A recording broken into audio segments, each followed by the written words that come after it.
የውስጥ ህሊና ኃይል ሀብት ለማግኘት እንዴት ልትጠቀምበት ትችላለህ? የገንዘብ ችግር አለብህ። መሰረታዊ ፍላጎቶችህን እንኳን ለመሸፈን ካቃተ በረከት የተሞላበት ኑሮ ሊኖር እንደሚችል ውስጥ ህሊና ገና አላሳመንከውም ማለት ነው። በሳምንት ውስጥ ለጥቂት ሰዓታት ብቻ እየሰሩ ከፍተኛ መጠን ያለው ገንዘብ የሚያገኙ ሰዎች መኖራቸውን ታውቃለህ መቼም። ገንዘብ ሀብት የማግኛው ብቸኛ መንገድ ላብን አንጠፍጥፎ መስራት መሆኑን አትመን። ሀብት ያለ ድካም ይገኛል። የምትወደውን ነገር ለደስታ ስትል ብታደርግ ባለጸጋ ነው የምትሆነው። በዓመት $75,000 የሚከፈለው የአንድ ካምፓኒ ሥራ አስፈጻሚ ወዳጅ አለኝ።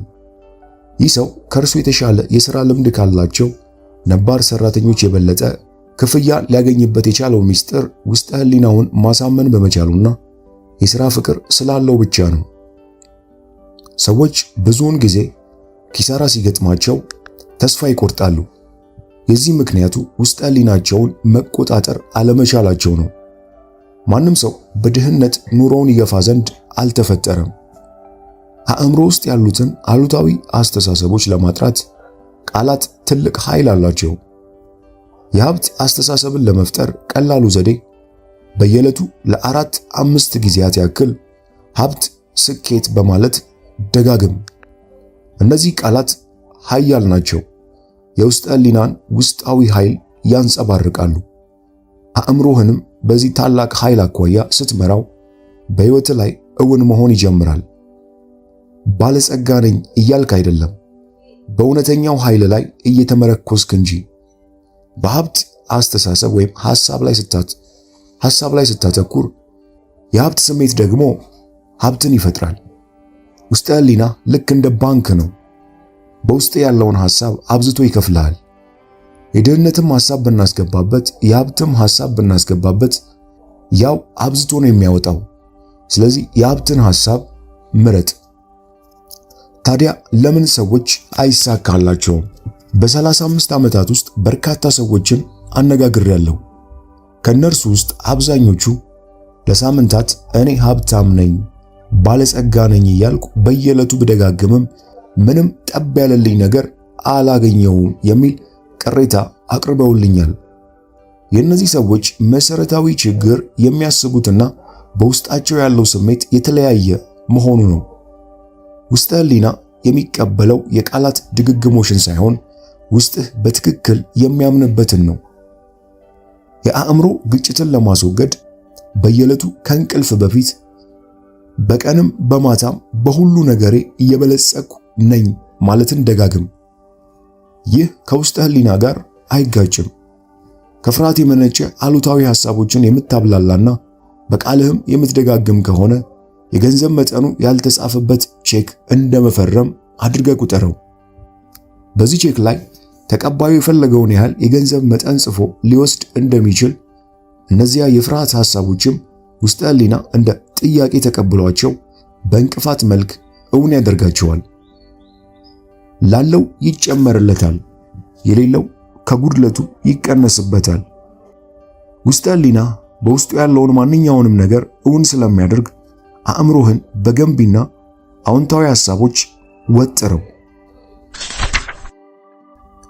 እውነተኛው የሀብት ምንጭ ውስጥ ህሊና የሐሳብ ችግር ወይም ድርቀት የለበትም። በውስጡ እጅግ የበዙና ወደ ገንዘብ ሊለወጡ የሚችሉ ሐሳቦች አሉ።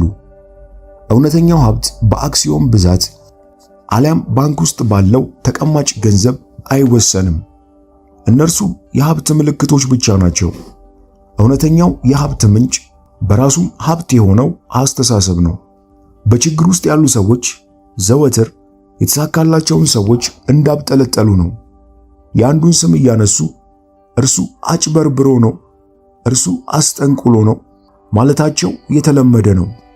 የሚፈልጉትን መልሰው ስለሚኮንኑ ነው የማይሳካላቸው። ሀብት በእኛ ደጅ እንዳይደርስ ለማድረግ ቀላሉ መንገድ ከኛ የበለጠ ሀብት ያላቸውን ሰዎች መኮነን ነው። ከሁሉ በላይ ቅናት የድህነት ምንጭ ነው። ቅናትን ማሸነፍ ቀላል ነው። በሰዎች ስኬት ደስ መሰኘትና ከትልቅ ደረጃም እንዲደርሱ መመኘት ብቻ ነው። ቀናተኛ መሆን በጣም አደገኛ ነገር ነው። ምክንያቱም አእምሮን ባሉታዊ ሐሳቦች ይሞላዋልና። ስለዚህም ሀብት ወደ አንተ ሳይሆን የሚመጣው ካንተ ነው የሚሸሸው።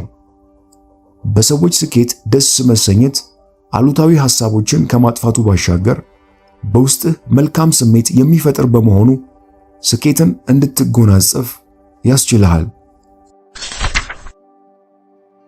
ራስህን በእነዚህ ምክሮች አስታጥቅ። በውስጥ ህሊና ረዳትነት ሀብታም ለመሆን ወስን። ላብህን አንጠፍጥፈ ከልክ በላይ መድከም ምናልባትም ከሞት በኋላ ሊረዳ ይችል ይሆናል። ሀብታም ለመሆን መፍጋት አይጠበቅብህም። ሀብት የውስጥ ህሊና እምነት ነው። የሀብትን ሐሳብ በአእምሮ ላይ አትም። በየዕለቱ ወደ መኝታ ከማምራት በፊት ለ5 ደቂቃ ያክል ሀብት የሚለውን ቃል በጽሞና ብትደጋግም ውስጥ ህሊና እውን ያደርገዋል። የሀብት ስሜት ሀብትን ይፈጥራል። አእምሮህና ልቦና ወይም ውስጥ ህሊና መስማማት አለባቸው። በአእምሮ ውስጥ የሚመላለሰው ዋና ሐሳብ የሀብት እንጂ የድህነት ሊሆን አይገባም። ንግዴ እየተሻሻለ ነው፣ በሀብት ጎዳና ላይም እገኛለሁ ብለህ በመደጋገም ንግድህን ማሻሻል ትችላለህ። ወደ አእምሮህ ባንክ የሀብትና የስኬት ሐሳቦችን ብታስገባ ውስጥ ህሊና ከፍ ያለ ወለድ ነው የሚያስገኝልህ። እውነተኛ የሀብት ምንጭ አእምሮ ወይም አስተሳሰብ ነው። ቅናትና ምቀኝነት የሀብት ጉዞን የሚያደናቅፉ ትልቅ ጋሬጣዎች ናቸው። ሀብታም እንዳትሆን እንቅፋቱም በገዛ አእምሮ ውስጥ ያለው ሐሳብ በመሆኑ በመልካም አስተሳሰብ ግንቡን ደርምሰው። ሀብታም የመሆን መብት አለ። የተፈጠርከው በተድላ ለመኖር ነው። እዚህ ያለኸው በቁሳዊም ሆነ በመንፈሳዊ ረገድ እንድትበለጽግ ነው። ገንዘብ መለዋወጫ ነው። ገንዘብ ፍላጎትን ማሟያ ብቻ ሳይሆን የሀገር ኢኮኖሚያዊ ጤንነትንም የሚመለከት ነው። ደም በሰውነታችን ውስጥ በአግባቡ ሲሰራጭ ጤነኛ እንደምንሆነው ገንዘብም በሕይወታችን ውስጥ በአግባቡ በነፃነት ሲዘዋወር ኢኮኖሚያዊ ጤና ይኖረናል። ሰዎች ገንዘብን መሰወር፣ በሳጥን ውስጥ ቆልፈው ማስቀመጥ ሲጀምሩ የኢኮኖሚ ጤናቸውም ይቃወሳል። ቀደም ባሉት ጊዜያት ሰዎች የተለያዩ ነገሮችን በገንዘብነት ይገለገሉ ነበር። አሁን ግን በሁሉም ሰዎች ዘንድ ተቀባይነት ያላቸው ኖቶችና ሳንቲሞች በመገበያያነት ያገለግላሉ። የውስጥ ህሊናን ኃይል መገንዘብ በሀብት ጎዳና ላይ ጉዞ መጀመር ማለት ነው። ሕገ አእምሮን በቅጡ የተገነዘበ ሰው በማንኛውም ሁኔታ ውስጥ በጦርነት ጊዜ እንኳን ቢሆን የተትረፈረፈ ሀብት እንደሚኖረው ያውቃል። ለዚህ ምክንያቱ ገንዘብ በሕይወቱ ውስጥ በነፃነት እንደሚዘዋወር በውስጥ ህሊናው ማመኑ ነው። በአንጻሩ ግን መርሳት የሌለበት ነገር ከሁሉ በላይ ገንዘብን ያለመጠን ማፍቀር አቅልን ማሳቱ ነው።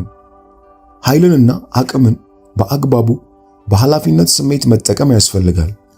ከገንዘብ ፍላጎት ተጨማሪ ለአእምሮ ሰላም፣ ለደስታ፣ ለፍቅር፣ ለሙሉ ጤንነት መሻት ያስፈልጋል። ገንዘብን ብቸኛ ዓላማ ማድረግ የተሳሳተ ምርጫ ነው። ብቸኛው ፍላጎትህ ገንዘብ መስሎ ቢታይም የኋላ ኋላ እነዚያን መልካም ነገሮች ነፍስህ እንደምትሻ ማወቅ አይቀርም። ድህነት የአእምሮ ህመም ነው። ከድህነት ምንም የሚገኝ መልካም ነገር የለም። አካላዊ ህመም ሲገጥምህ አንዳች ችግር በአንተ ላይ መኖሩን ታስባለህ። ከህመም ለመፈወስም እርዳታን ትሻለህ። ልክ እንደዚያው በሕይወት የገንዘብ እጥረት ሲገጥምህ አንዳች የተጠናወተ ችግር እንዳለ ማወቅ ይገባል። በውስጥ ያለው ሕገ ሕይወት ማደግ መበልጸግ ነው። ስለ ገንዘብ ያለህን አጉል አስተሳሰብ ማጥራት አለብህ። ገንዘብ እርኩስ አድርገህ በፍጹም አትቁጠር። እርኩስ ስታደርገው ካንተ ዘንድ ታርቀዋለህ። የምታወግዘውን መሳብ ከቶ አይቻልህምና። ገንዘብን እወዳለሁ፣ በአግባቡም እጠቀምበታለሁ። ገንዘብ በሕይወቴ እንደ ልብ ይዘዋወራል። ገንዘብ በጣም ጥሩ ነገር ነው፣ ለመልካም ነገር ብቻ እጠቀምበታለሁ በል እያልክ በመደጋገም ስለ ገንዘብ ያለህን አስተሳሰብ ማስተካከል ትችላለህ። አንድ ሳይንሳዊ አሳቢ ገንዘብን እንዴት ነው የሚመለከተው? ለምሳሌ ወርቅ፣ ብር፣ ሊድ፣ መዳብ ወይም ብረት ከምድር ውስጥ አገኘ እንበል። እነዚህ ነገሮች እርኩስ ትላቸዋለህ? እርኩሰት ሁሉ የሚመነጨው ከሰው የጨለመ ግንዛቤ፣ ከድንቁርናና እንዲሁም ለሕይወት ካለው የተሳሳተ ግንዛቤ ነው። እነዚያን ማዕድናት በመለዋወጫነት ወይም በመገበያየት መጠቀም እንችል ነበር። ነገር ግን የብር ኖቶችና ሳንቲሞችን እንጠቀማለን። እነርሱም እርኩስ አይደሉም። የፊዚክስና የኬሚስትሪ ተመራማሪዎች በአንድ ብረትና በሌላ ብረት መካከል ያለው ልዩነት በአስኳላቸው ውስጥ ያለው የኤሌክትሮን ብዛትና እንቅስቃሴ የሚፈጥረው መሆኑን ደርሰውበታል። በአሁኑ ሰዓት አተሞችን በከፍተኛ ጫና ውስጥ በመክተት ወደ ሌላ ንጥረ ነገር መለወጥ ችለዋል። ወርቅን ወደ ሜርኩሪ መለወጥ መቻሉ ይጠቀሳል። ዘመናዊዎቹ ሳይንቲስቶች በላቦራቶሪ ወርቅ፣ ብር ወዘተ መስራት የሚችሉበት ቀን ሩቅ እንደማይሆን ተስፋ አደርጋለሁ። በኪሳችን ያለው ወረቀትም በአተሞች የተዋቀረ ነው። ወረቀቱ ከወርቅ አሊያም ከብር የተለየ የሆነው በአተሞችና ውስጡ ባለው ኤሌክትሮኖች ወይም ፕሮቶን ነው። የምትፈልገውን ገንዘብ ወደ አንተ ለመሳብ ማድረግ የሚጠበቅብህ ነገር። ከዓመታት በፊት ሐኪም መሆን የሚፈልግ ነገር ግን ምንም ገንዘብ የሌለውን አንድ ወጣት አግኝቼ ነበር። የመፍትሄ ሐሳብ ያቀረብኩለት በምድር ላይ የተዘራ ዘር እንዴት ለመብቀል የሚያስፈልገውን ማዕድን በሙሉ ወደ ራሱ ስቦ አፈሩን ፈንቅሎ እንደሚወጣ ምሳሌ በመስጠት ነበር።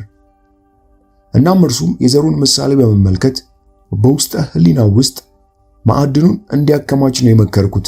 ወጪውን ለመሸፈን የሐኪሞችን ቢሮ በማጽዳት ሥራ ላይ ተሰማራ። ይህ ወጣት ወጪውን ለመሸፈን የሐኪሞችን ቢሮ ለማጽዳት ሥራ ላይ ተሰማራ። በየምሽቱም እንቅልፍ ሊወስደው ሲቃረብ በዓይነ ሕሊናው ራሱን ሐኪም ሲሆን ይመለከት ነበር። በየዕለቱ የሚያያቸው ሐኪሞች ስፍራ ራሱን ከቶ ማለም ለእርሱ ብዙም የሚከብድ አልሆነም። የልጁ ባህሪ መልካም በመሆኑ አንዱ ሐኪም ይበልጥ አቅርቦት መሠረታዊ የሕክምና ሥልጠና ሰጠው። ከዚያም እንደ ረዳቱ ቀጠረው። ትንሽ ቆይቶም ደግሞ ዶክተሩ በራሱ ወጪ የሕክምና ኮሌጅ አስገብቶ አስተማረው። ዛሬ ይህ ወጣት በካናዳ ሞንትሪያል የታወቀ ዶክተር ነው። ውስጠ ሕሊናውን በተገቢው መንገድ ተጠቅሞ የመሳብ ሕግን በራሱ ላይ እውን አድርጓል። ፍላጎት ካለ መንገድ አለ የሚለውን የቆየ አባባል በተግባር አሳይቷል። ለምንድን ነው አንዳንድ ሰዎች ገቢያቸው የማይሻሻለው? በትልቅ ድርጅት ውስጥ ተቀጣሪ ከሆንክና ዘወትር በደሞዝ ማነስ የምትበሳጭ ከሆነ ከድርጅቱ ጋር ያለህን ትስስር እያላላህ ነው። በመጨረሻም ትባረራለህ። እንደ እውነቱ ከሆነ ግን ራስህን በራስህ ያባረርከው። ያሰናበተህ የበላይ ኃላፊ አሉታዊ አስተሳሰብ እውን የሆነበት መሳሪያ ብቻ ነው። ሀብትህን ስለመጠበቅ። ሀብት ላይ ጉዳት እንዳይደርስ የሚያሳስብ ከሆነ በጽሞና ተአምራዊ ኃይል ገንዘቤን በጠቅላላ ይጠብቅልኛል በማለት ደጋግም። ደህንነት በውስጥ ከተሰማ መቼም ቢሆን ጉዳት አይደርስብህም። ሳይሰጡ መቀበል የለም። በትላልቅ መደብሮች ውስጥ ስርቆትን የሚከላከሉ ጠባቂዎች ይመደባሉ። በየመደብሩ እየገቡ የሚሰርቁ ሰዎች ከገዛ ራሳቸው ሰላም፣ እምነት፣ መልካምነት እንዲሁም በራስ የመተማመን ስሜት በሚጎድለው አእምሮአዊ ኑባሬ ውስጥ ነው የሚኖሩት። ከዚህም ባሻገር ማጣትን ነው ወደ ራሳቸው የሚጋብዙት። የክብር ማጣት፣ እምነት ማጣት፣ የአእምሮ ሰላም ማጣት፣ ከሁሉ በላይ የአእምሮ ምንነት አይገነዘቡም። አእምሮአቸውን ቢጠቀሙበት የተትረፈረፈ ሀብት ማግኘት ይችሉ ነበር። የሰው ልጅ ክብርና እውነተኛ ሀብትን የሚያገኘው በቅንነት፣ በመልካምነትና በታማኝነት ነው። ማጠቃለያ ነጥቦች። ሀብታም መሆን ተፈጥሯዊ መብት ነው። ይህንን ማመን አለብህ። ለመኖር የሚያበቃ ብቻ አይደለም የሚያስፈልግህ፣ ያሻህን ሁሉ የምታደርግበት ገንዘብ ነው የሚያስፈልግህ። ይህንን ከልብህ እመን። ገንዘብ በሕይወት ውስጥ እንደ ልብ ሲዘዋወር ኢኮኖሚያዊ ጤንነት ይኖርሃል። ሕገ ልቦናና የአእምሮ አሰራር ሲገባ ሀብት በእጅ ይገባል። ሰዎች ድሃ የሚሆኑት ዋነኛው ምክንያት ገንዘብን ስለሚኮንኑ ነው። ገንዘብን ጣዖት አታድርገው፣ መገበያያ ብቻ ነው። እውነተኛ ሀብት ያለው አእምሮ ውስጥ ነው። ገንዘብን ብቸኛ ዓላማ አታድርገው። ጸጋ፣ ደስታ፣ ሰላምና ፍቅር ሊኖሩ ይገባል። እነዚህን መልካም ነገሮች በአእምሮ ባንክ ውስጥ ካስቀመጥካቸው ከፍ ያለ ወለድ ያስገኙልሃል። ከድህነት ምንም ሰናይ ነገር አይገኝም፣ በሽታ ነው። ከዚህ ደዌ አእምሮህን ልታድነው ይገባል። የዛሬው የመጽሐፍ ቅምሻችንን ይመስል ነበር። ከዛሬው መጽሐፍ የትኛው ሐሳብ ማረካችሁ? ከሕይወታችሁ ጋርስ የሚገናኘው የትኛው ሐሳብ ነው? ኮመንት ላይ ጻፉልኝ። እንዲሁም ይህንን መጽሐፍ በአማርኛ የምትፈልጉ ብቻ ከታች ባለው የቴሌግራም ሊንክ ልትጽፉልን ትችላላችሁ።